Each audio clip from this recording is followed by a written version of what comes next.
going to discuss a program based on the loop in Java programming language. Today I am going to say you about loop. Now what is loop and when we will use the loop? Suppose there is some condition and depending on some condition some task will be performed continuously or repeatedly. In that case we will use the loop. For example, suppose you need to print your name 10 times, okay? So for this one you can use the concept of loop. So using the loop we can repeat certain tasks again and again multiple times. We don't have to type a particular calculation or a particular statement many times. Only once we will be doing, and we will provide a certain condition so that the task will be performed continuously. Such the thing is known as loop. Now in our Java program there are basically three kinds of loop. What are these? The first one is for loop, second one is while loop, and the third one is do while loop. In for loop we have three parts. What are these? The first part is known as initialization, the second part is known as condition, and the third part is known as the updation.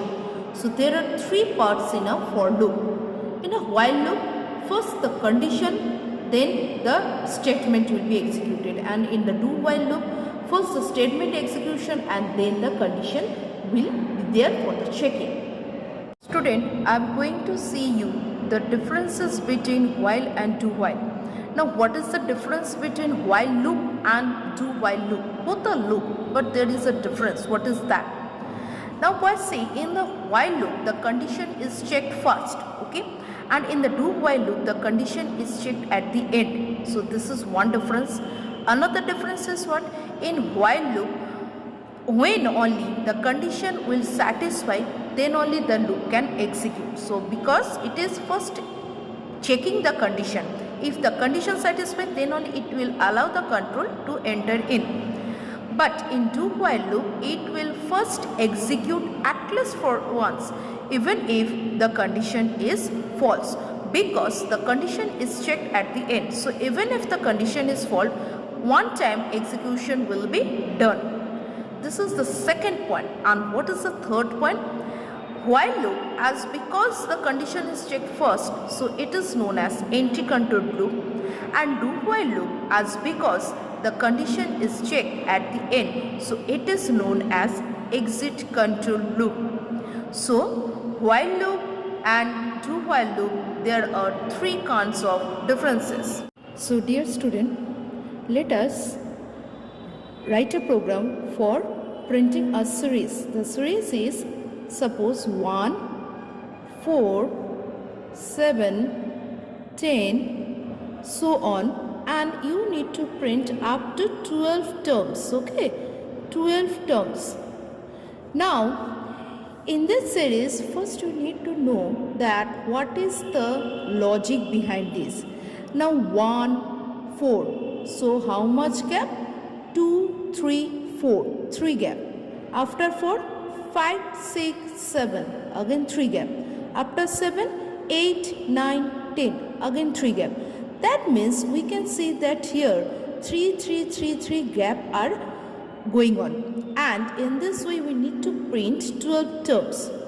So let's see how we can do. So first of all, public class.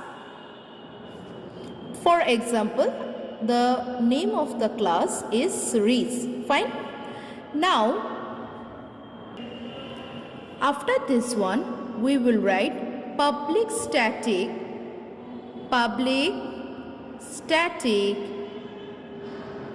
void main string args. Okay. After this one we will start the bracket of main. Now we will take the variables, okay. So what are the variables? For example, I is one variable whose data type is integer. Now we will initialize this I by 1. Why? Because in the series we are starting from 1. So I is equal to 1. Now we will take another variable, that is term, okay, which we will initialize it by 1. Now we will start the loop. So here I am going to show you using the while loop. So while I less than equal to 12. Why we have done 12? Because in the question it is given that 12 terms we need to print. So we will initialize the value whether it is less than equal to 12. Okay, so this is the condition for while loop. Now we will start the loop. Now first we will print the term, the value, that is the default value, that is 1. So what we will write, system dot out dot print. Now we are going to print the term. Fine. Now we will just put a space. We will put a space after printing the term. So that's why we are giving here double quotes, that is for the space. Now we are going to increase the value of this I. So we will write here I plus plus. Now this term value will be increased by 3 like that, because it is 1, then 4, then 7. So it is 3 gap. So what we will do? We will increase the value of term, that is term plus 3. Term plus 3. Now boys, see here what is happening. First we are checking whether the value of I is less than equal to 12.